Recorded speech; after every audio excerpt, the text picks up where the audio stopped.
जिनका नाम था अजामिल। पंडित जी बड़े विद्वान थे, बड़े सुशील थे, परमित भाषी से, कर्मकांडी थे। लेकिन क्या हुआ कि मन बिगड़ गया। देखिए, हमारे मन में काम को प्रवेश करने के दो मार्ग होते हैं। एक होता है कान और एक होता है आंख। ये दो मार्ग हैं। जिन्होंने इन मार्गों को अवरोध कर रखा है वो भगवान के बड़े प्यारे हैं। जिनका इन मार्गों पर कंट्रोल है वो भगवान को बड़े प्यारे हैं। अब कैसे काम प्रवेश करता है कि जब आप अपने आंखों से कोई गंदा दृश्य देखते हैं तो आपके मन में काम प्रविष्ट कर जाता है, और जब आप अपने कानों से कोई गंदा संगीत सुनते हैं तो आपके मन में काम प्रविष्ट हो जाता है। और जहाँ काम तहाँ राम नहीं। जब जीवन में काम आता है तो मेरे राम जी को बड़ा संकोच होता है। तो आज पंडित जी का मन बिगड़ गया।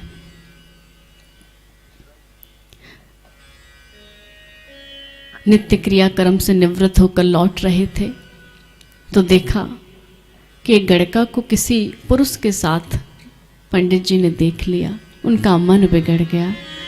अब तो दौड़े दौड़े गड़का के पास गए, बोले देवी हमारे घर अनंत संपत्ति है, आप हमारे घर चलो, हमसे विवाह कर लो।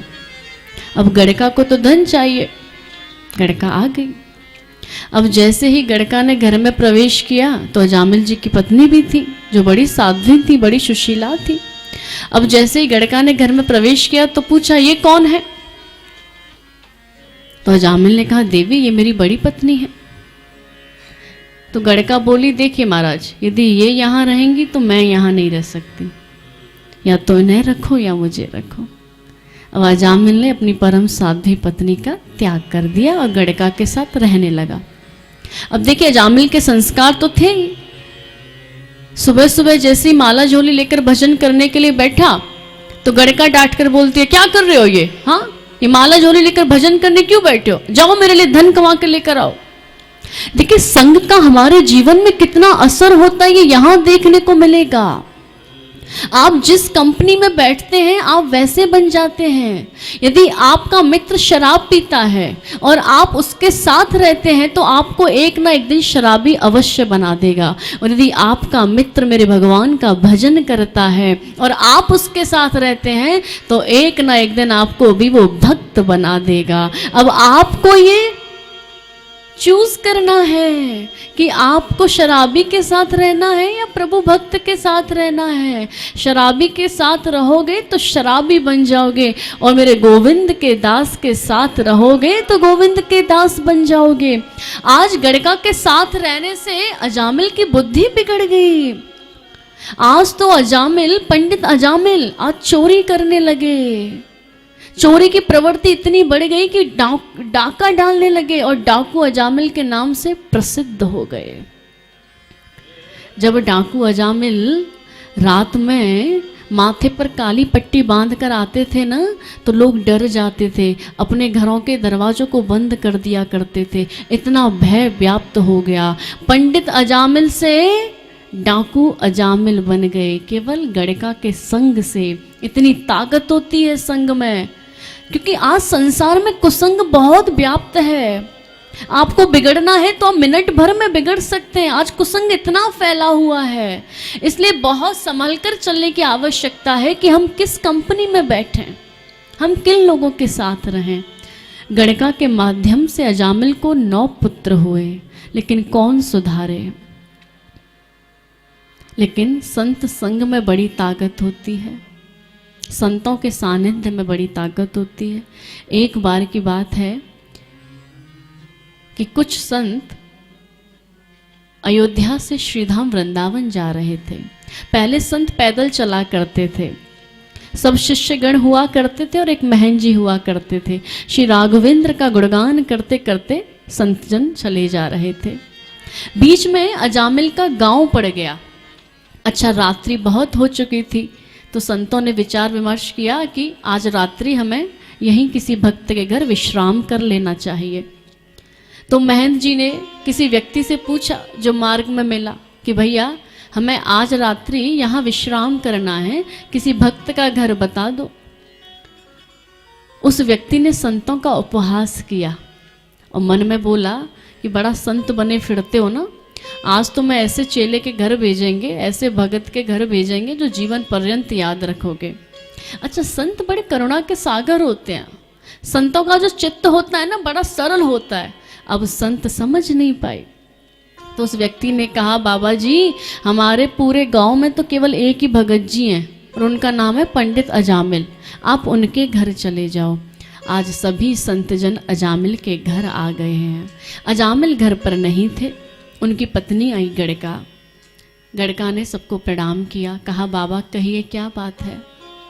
संत लोगों ने कहा कि बेटा हम 25 मूर्ति हैं, अयोध्या से श्रीधाम वृंदावन जा रहे हैं और आज रात्रि का विश्राम हम तुम्हारे यहाँ पाना चाहते हैं। भक्त अजामिल कहाँ है, उसको बुलाओ।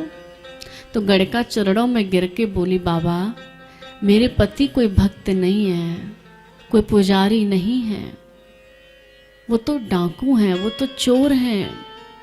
बाबा ये मेरे जीवन का दुर्भाग्य है कि मैं आपको जल पीने का आग्रह भी नहीं कर सकती, क्योंकि मेरे घर में मांस भक्षण होता है, मेरे घर में मदिरा पान होता है। बाबा मैं आपको जल पीने का आग्रह भी नहीं कर सकती। संतों ने कहा बेटी कोई बात नहीं, हम चले जाते हैं। गड़का चरणों में गिर के बोली, बाबा क्या हुआ यदि आप मेरे हाथ का बना हुआ प्रसाद नहीं पा सकते तो कोई बात नहीं, मैं आपको सूखी सामग्री दे दूंगी, आप अपने हाथ से रघुनाथ का भोग बनाइए और यहीं वृक्ष के नीचे आप विश्राम पाइए। ऐसा ही हुआ, सभी संतों ने वृक्ष के नीचे विश्राम किया, दाल बाटी चूरमा का भोग बनाया और भगवान का भोग लगाकर आज सभी संत पाने लगे। जैसे ही ग्रास महंत जी ने अपने मुख में लिया तो आज महंत जी के नेत्रों में अश्रु आ गए। संत ने पूछा, प्रभु आप क्यों रो रहे हैं? तो महंत जी ने कहा, बेटा हम इस अजामिल का अन्न खा रहे हैं, अब इसको सुधारना हमारा काम है। अब मैं इससे कहूंगा कि तू संध्या वंदन कर तो ये करने वाला नहीं है, मैं इससे कहूंगा कि कोई धार्मिक कार्यक्रम कर तो ये करने वाला नहीं है। तो मैं ये सोच रहा हूं कि मैं ऐसा क्या करूं जिससे इस अजामिल के जीवन में परिवर्तन आ जाए। पूरी रात संत सोचते रहे। आमतौर पर क्या होता था कि अजामिल प्रातः 4 बजे लौटते थे, माथे पर काली पट्टी बांधकर, कंधे पर लूट का सामान लेकर। लेकिन आज अजामिल मध्य रात्रि में ही घर वापस आ गए। अब जैसे ही अजामिल ने अपने घर के बाहर संतों को देखा, अब तो महाराज आग बबूला हो गया और बोला, इन संतों को मेरे घर पर आने की अनुमति किसने प्रदान की, ये संत यहाँ कैसे आए? बड़ा क्रोध करने लगा। तभी वहां गड़का आई। गड़का बोली, क्या बात है, क्यों क्यों शोर मचा रहे हो? अजामिल बोला, देवी ये संत यहाँ कैसे? तो गड़का बोली, ये अयोध्या से श्रीधाम वृंदावन जा रहे थे, रात्रि विश्राम हमारे यहाँ कर लिया, तो क्या हो गया इसमें, इतना क्यों आप क्रोध कर रहे हो? अच्छा, ये जो अजामिल था ना, ये अपनी पत्नी से बहुत डरता था। ये भी कलियुगी पतिदेव थे। जो किसी से नहीं डरता वो अपनी पत्नी से डरता है, ये एकदम सच बात है। अजामिल किसी से नहीं डरता था लेकिन अपनी पत्नी से बहुत डरता था। पत्नी ने कहा, चुप हो जाओ, हमारे यहाँ रात्रि विश्राम कर रहे हैं, कल चले जाएंगे। आज महंत जी अजामिल के पास आए, मन में सोचने लगे, कोई बात नहीं, थोड़ा बुरा ही तो बोलेगा, सुन लेंगे, लेकिन इसको सुधारना हमारा कर्तव्य है क्योंकि हमने इसका अन्न खाया है। महंत जी बोले, बेटा अजामिल एक बात बताओ, कल रात्रि हमने तुम्हारे यहाँ प्रसाद पाया, तो तुम जानते हो कि जब संतों को भोजन कराते हैं तो भोजन कराने के बाद दक्षिणा दी जाती है, तो क्या तुम हमें दक्षिणा नहीं दोगे? अजामिल बोला, ओ बाबा जी, हमने आपके ये झांझ मजीरा को नहीं छुड़ाया, ये सबसे बड़ी दक्षिणा है आपकी, ठीक है? ये अपने झांझ मजीरा को यहाँ रखो, यहाँ से पधारो, बात करो दक्षिणा की। महंत जी मुस्कुराए, बोले, बेटा हमें आपसे कोई रुपए पैसे वाली दक्षिणा नहीं चाहिए। तो अजामिल बोला फिर क्या चाहिए आपको? तो महंत जी बोले बेटा जब आपका 10वां पुत्र जो होने वाला है उस 10वें पुत्र का नाम तुम बस नारायण रख देना, ये हमारी दक्षिणा है। अजामिल बोला ठीक है रख देंगे, कोई बात नहीं, नारायण नाम रखने में क्या है। आज आचार्य सुखदेव कह रहे हैं राजा परीक्षित, ये संत जन अजामिल की मुक्ति का कितना सुंदर उपाय बता गए हैं। संत जन जानते थे कि मैं इसको कहूँगा कि तू भगवान का भजन कर तो नहीं बोलेगा, नहीं करेगा, यदि इसको कहूँगा कि संध्या वंदन कर तो नहीं करेगा, लेकिन कम से कम पुत्र के बहाने भगवान का नाम तो गाएगा ना। देखिए पुराने ज़माने के जो लोग होते थे ना, बड़े समझदार होते थे, वो जानते थे कि अंतिम समय भगवान का नाम याद नहीं आता, अंतिम समय तो पोता पोती याद आते हैं, तो वो अपने बच्चों के नाम बड़े सुंदर सुंदर रखा करते थे। पुराने ज़माने के नाम कितने सुंदर होते थे, किसी का नाम माधव दास, किसी का दामोदर दास, किसी का रामचंद्र, किसी का दीनानाथ, किसी का गिरधारी लाल, क्योंकि उन्हें पता होता था कि अंतिम समय बच्चों के नाम याद आते हैं। लेकिन अब भाई समय बदल गया, कलयुग आ गया, अब फैशनेबल माता पिता अपने बच्चों के नाम रखते हैं चिंटू, पिंटू, स्वीटी, फ्रूटी, ऐसे अजीब और गरीब नाम रखते हैं। अब अंतिम समय आया और दादाजी ने कहा बेटा स्वीटी जरा पानी लेकर आना। अब स्वीटी कहते कहते ही दादाजी का गोविंदाय नमो नमः हो गया। तो बताइए क्या स्वीटी दादाजी का कल्याण कर पाएंगी? नहीं ना।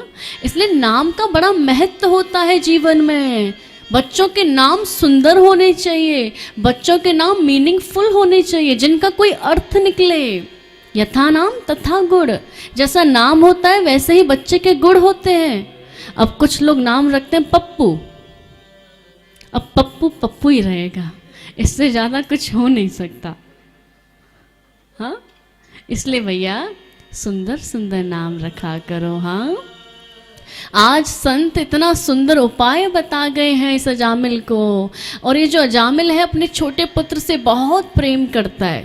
देखिए क्या होता है, बड़ा पुत्र जो होता है ना वो पिताजी को बड़ा प्यारा होता है, और छोटा वाला बालक माता जी को बहुत प्यारा होता है, और बीच वाले तो हमारे बांके बिहारी के प्यारे होते हैं।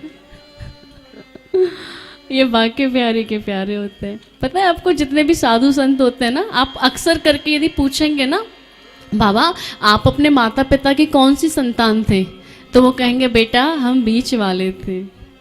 और आपको पता है मैं भी बीच वाली हूँ। तो हम श्री ठाकुर जी की कृपा पर रहते हैं। हमें ठाकुर जी की प्रेम मिलता है, हमें ठाकुर जी का प्यार मिलता है।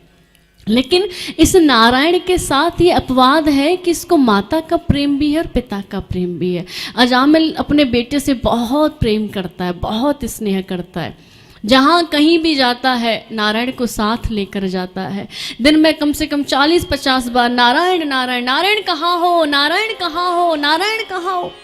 दिन में 40-50 बार नारायण नारायण नारायण नारायण बोलता है। और हम भी तो यही चाहते हैं कि भगवान के नाम को कैसे भी गाओ। भाव को भाव अनखा आलस हूँ, भाव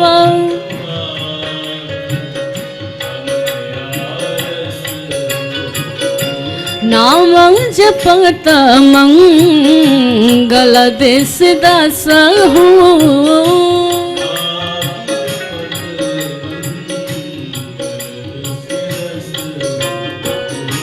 भाय को भाय अनखालस हो, भाय सब गाएंगे। भाय को भाय अनखालस हो, भाय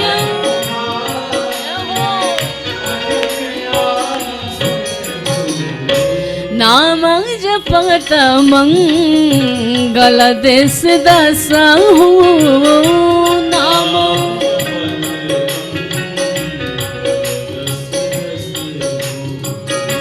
नाम जपत मंगल देश दास हूँ।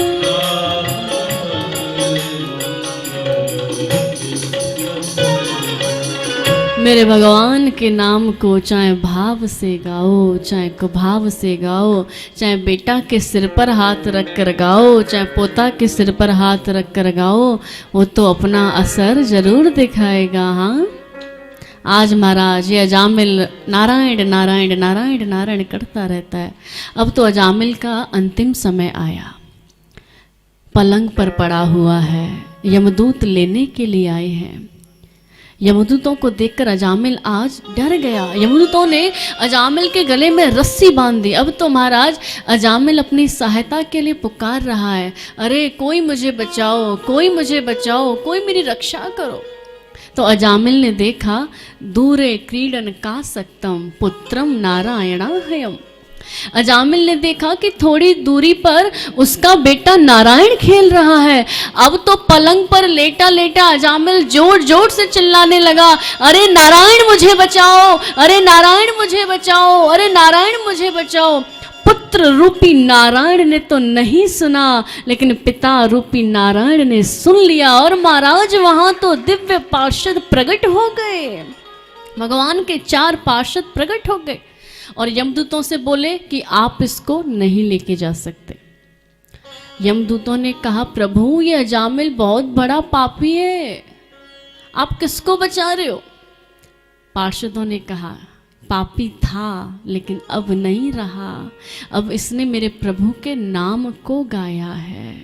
देखिए भगवान गीता जी में कहते हैं, अपि चेतस दुराचारो भजते माम नन्य भाग, कि दुराचारी से दुराचारी व्यक्ति भी, घोर पापी व्यक्ति भी यदि मेरी शरण आकर मुझे भजता है ना, तो मैं उसे साधु की उपाधि दे देता हूँ। देखिए है कोई इतना करुणाशाली कि घोर पापी व्यक्ति को भी भगवान साधु की उपाधि दे देते हैं। भूल जाते हैं कि आपने कोई पाप भी किए थे। बस आवश्यकता है कि हमारे जीवन में शरणागति का भाव आ जाए। वाल्मीकि रामायण में सुंदर कांड में इतना सुंदर प्रसंग आता है। भगवान श्री राम कहते हैं कि झूठे को हंसी मजाक में भी यदि कोई व्यक्ति कह दे ना कि राम जी मैं आपका हूँ और आप मेरे हैं, तो ये रामचंद्र उस व्यक्ति को अभय कर देता है, अभय प्रदान कर देता है, अपना बना लेता है। इतने करुणा के सागर है। हंसी मजाक में भी भगवान से यदि कह दें तो फिर आप क्यों नहीं कहते हो, हाँ, कि आप मेरे हैं, मैं आपका हूँ। दिन भर एक कहते रहा करो, हे नाथ मैं आपको भूलूं नहीं, हे नाथ मैं आपको भूलूं नहीं, हे नाथ मैं आपको भूलूं नहीं।